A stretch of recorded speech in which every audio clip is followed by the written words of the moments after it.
Entonces empezaremos con ese bonus. Luego te contaré, o te diré, o te revelaré los 7 pasos que para mí no deben, y recalco, para mí subrayado y en negrita, que para mí no deben faltar a la hora de corregir a un jugador en medio de la competición, en medio del entrenamiento, en medio del partido.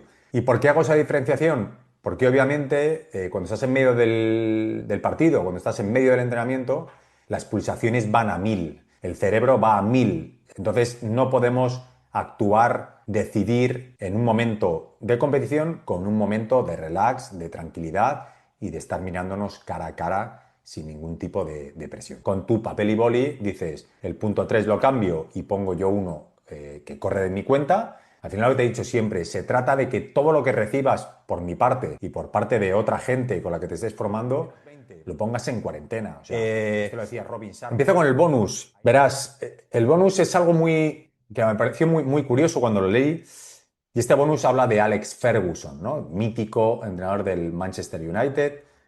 Y decía que, bueno, que Alex Ferguson, lo decía en una entrevista, si no recuerdo mal, tenía la fama, lo tengo aquí escrito para decirlo bien, tenía la fama de pegar unas broncas increíbles, ¿no? A las personas tendemos a etiquetar a los entrenadores y muchas veces de lo que se nos tacha o de lo que se nos conoce, lo hemos hecho una vez en un mes, en una situación eh, crítica, pero realmente no actuamos así. Bueno, lo que tenemos preparado, Jenis, más o menos preparado. Tú me preguntaste ayer guión, digo, hostia, me gustaría muy mucho que nos hablases de, sobre todo, experiencia propia, cómo has vivido, qué has aprendido, dónde crees que la has cagado, o sea, al final la membresía se llama error tras error, en ese salto que has dado del fútbol base, en este caso de la DAM, al mundo profesional, ¿no? En el caso de Cornellá, que es donde das el salto, DAM Cornellá. Hablando del juego un poco que has sacado, ahí sí que también me encontré pues diferencias, ¿no? Porque al final creo que un jugador juvenil, ya no te digo, y si vas para abajo más aún, ¿no? Son más moldeables, ¿no? Y no están tan construidos tampoco a nivel de juego, todos tienen ya su estilo propio, evidentemente, y eso no cambia, pero sí que creo que tienes mucho más margen, o es la sensación que me dio a mí, de poder mejorar al jugador, ¿no? El jugador está más aún es como un libro más en blanco que ya el jugador más experimentado, que tiene mucha más experiencia, que como dices tú, pues quizá tiene cosas de efecto placebo del pasado o maneras de jugar que ha adquirido en el pasado que le han dado resultado y quizá le cuesta mucho más abrirse a situaciones nuevas, y luego que tiene muchos más, digamos que su patrón de juego está mucho más marcado, ¿no? Es como un atractor mucho más fuerte y entonces cuesta mucho más que se adapte a otras cosas. El juvenil aún está más por definir y eso es un gozo en ese sentido, más los juveniles, porque se puede notar un poquito más. No me gusta decir tu mano, ¿no? La mano del entrenador, pero sí la mano del proceso o de la mejora o de que el jugador realmente pueda empezar el año siendo una cosa y acaba siendo completamente otra. Esto creo que también pasa en fútbol profesional, evidentemente, pero sí que al final el entrenador tiene que ser mucho mejor a la hora de convencer al jugador, porque le estás cambiando al jugador un patrón de juego que a él quizá le ha dado resultado en el pasado, o que él se cree que le está dando resultado, o simplemente que lo lleva a cabo porque le da miedo a abrirse a otras cosas, porque si quiere aprender otras cosas va a pasar un proceso también de errores que quizá el jugador no lo quiere pasar. Entonces, el jugador es mucho más, se protege mucho más, se atreve mucho menos, pienso, y cuando le quieres cambiar algo, pues hay que convencerlo de verdad. Y ahí las habilidades del entrenador creo que tienen que ser mayores que en el fútbol base, que es más fácil convencer al jugador, o que si al jugador le dices A, seguramente con más facilidad te va a hacer A. Y al otro le tendrás que convencer. No a todos, pero a muchos tendrás que convencerlos de verdad. Y ahí es la gracia también de tu proceso de mejora, ¿no? Que te hace ser mucho mejor, porque ya no te vale con decirle esto es así, tiene que ir por aquí, sino que es que te lo tengo que hacer ver. Porque si no, no lo va a cambiar, porque está muy acostumbrado a jugar de una manera. Entonces, o lo convences de verdad o no lo cambia, no lo cambia. Entonces, todo es más complicado en ese sentido. Esto a mí me... Sé que has visto el capítulo con Óscar Cano. Yo le tiré la pregunta por ahí. Que al final cada mente es diferente, ¿no? Cada jugador es diferente y el entrenador tiene que tratar de buscar esa forma Y qué bien lo de... hace Xavi Lucas cuando hace así, ¿no? Por arriba, por un lado, por otro. Sí, sí, sí, sí. por abajo, dando la vuelta.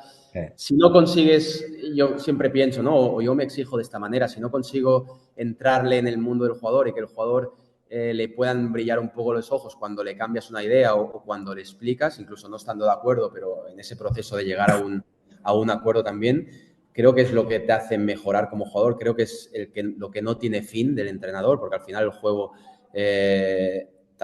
bueno, sí que tiene fin el juego, ¿no? Pero en lo personal creo que hay un margen brutal y no tiene fin. Y también lo que te llevas, ¿no? En el día a día, cuando lo consigues, cuando consigues conseguir entre comillas, ¿no? Pero cuando conectas con ese jugador, cuando el jugador se abre a cambiar algo, cuando ese algo al final el jugador también tiene que ver que funciona, ¿no? Y que le hace mejor y que le está protegiendo también.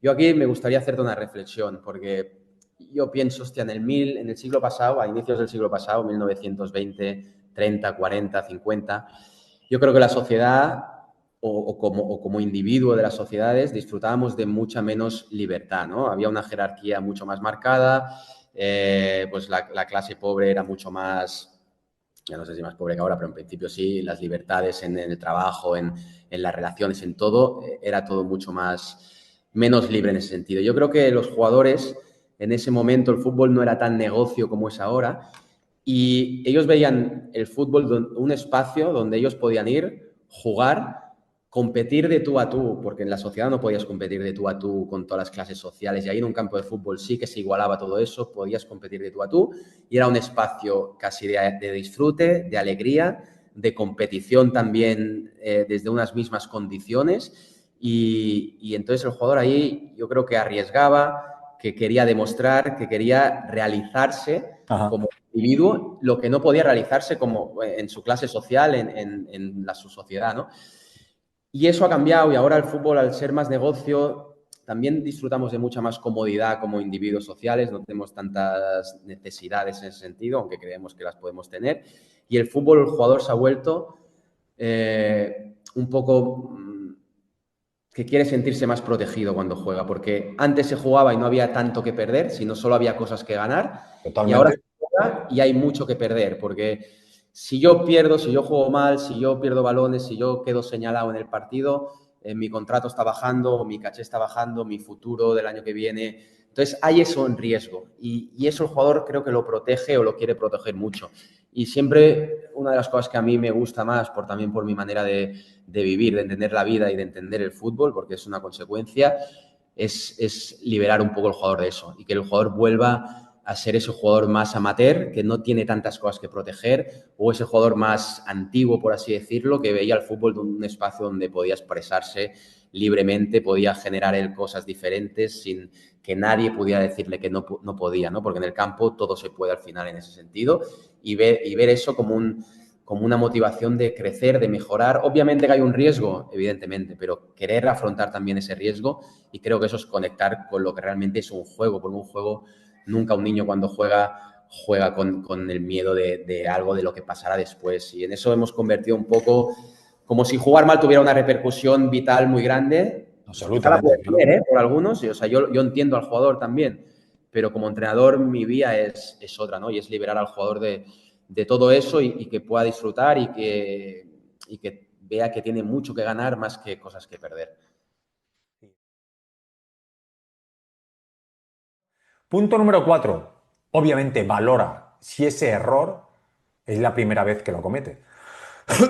Y creo que en el otro día en el directo que hacía preguntas de entrenadores que me enviasteis, no recuerdo, la pregunta de una chica, le explicaba esto, ¿no? Si es un error grave, el jugador, jugadora, ya sabe perfectamente que la ha cagado. Porque los errores graves en jugadores y en jugadoras que llevan tiempo jugando saben perfectamente que la han cagado. Así que si puedes, ahórrate la corrección. Si es la primera vez. Si es la quinta, tienes que actuar. Yo esto lo aprendí en el fútbol base del Barça, ¿no? O sea, nosotros como entrenadores nos decían, salvo algo raro, no os levantéis del banquillo para dar una corrección. Dejad que el jugador se equivoque, dejad que el jugador encuentre soluciones y si ya la cuarta o quinta veis que está cometiendo el mismo error, entonces sí es momento de corregirlo. Pero asegúrate si es la primera vez. Punto número 4. Sí, lo dicho, un placer que estéis aquí, un placer que cada vez seamos más, un placer que la comunidad tire para adelante y un placer poder formar parte de este proyecto que estoy seguro que no hay otro igual en ningún otro sitio y que creo y espero que te esté ayudando a ti como persona, a ti como entrenador y en definitiva a tu equipo. Así que lo dicho, aquí me despido, espero que estéis bien, os mando un beso ¡mua! Y como siempre, abrazos fuertes. Aquí acabamos. Cuidaros mucho. Chao.